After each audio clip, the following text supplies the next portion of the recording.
about the issue. So I focus there. Even if I find President Aquino right, I will say so. So, and kung ano, I'm tired, I just block that person, and then I'm very happy. I just engage. I filter, mute. Ganyan. Sorry. Depende eh. Kasi kunyari sabihin ko sa'yo, ang bait mo. Sabihin ko sa'yo, ay, ang bait-bait mo. So, depende sa depende sa kung ano yung sinabi, depende kung paano sinabi. Ang problema sa internet online, hindi mo masasabi kung sinabi ang bait o kaya ang bait-bait-bait mo. Kasi pag sinabi, iba na yung connotation niya. So, it depends on how the person says it, sino nagsabi, ano yung context ng sinabi. Iba-iba kasi yung ano eh, iba-iba yung treatment mo dun eh. May isa you have to see the facts, may isa dapat di mo pansinin, may iba dapat deadline mo, but it depends on the context of when the statement was said, how it was said, and who was the person who said it.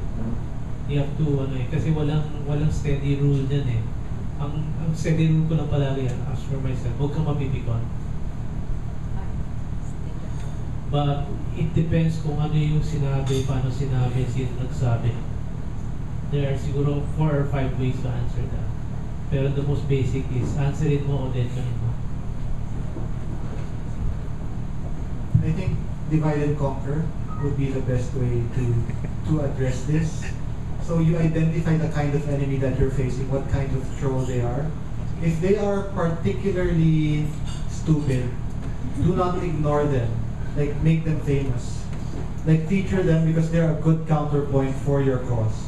Like, it's not really that you're talking to that person. It will be that you're talking to that person, but you have an audience. Let's say it's a hashtag on Facebook, like you're using the scrap pork hashtag. People will be listening and they will seeing the difference of intellect of both sides. So that's one valid way of doing it. That said, there's also value for, like I said, the division of labor. If you have writers, eloquent writers, do not waste their talents on trolls. Like, if you notice them arguing with trolls, who's not really worth their time, tell them, like, you know what, all of these things that you're telling this person, just write a new article about it. Be more productive. I agree to an extent with don't be icon, but use that anger, maybe it will motivate yourself to make a long video or an article. Just be productive with it. I think that's the thing that I follow. Try to be productive whenever you can. So what's the most productive use of this person with a negative comment? If it's a unique kind of criticism, definitely do not ignore that. Like, try to respond to it rationally. See if you can get that person to agree with you. That could be a potential ally who just has some kind of misinformation. It has happened.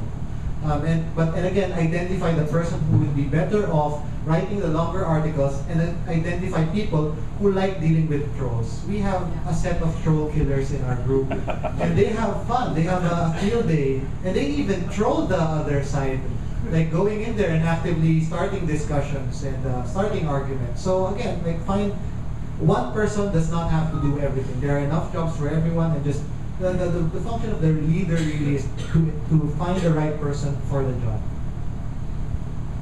Okay, creative vengefulness ang kailangan.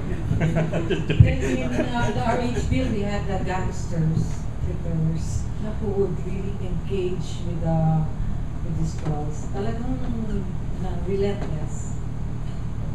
And or any other issue, it's not just RH bill. So we have the pinakalampak also. Pinakalampak ang government. Okay, we've asked them questions. Now it's our turn to ask you questions. I'm sorry, we didn't tell you ahead of time, pero merong seat work pala.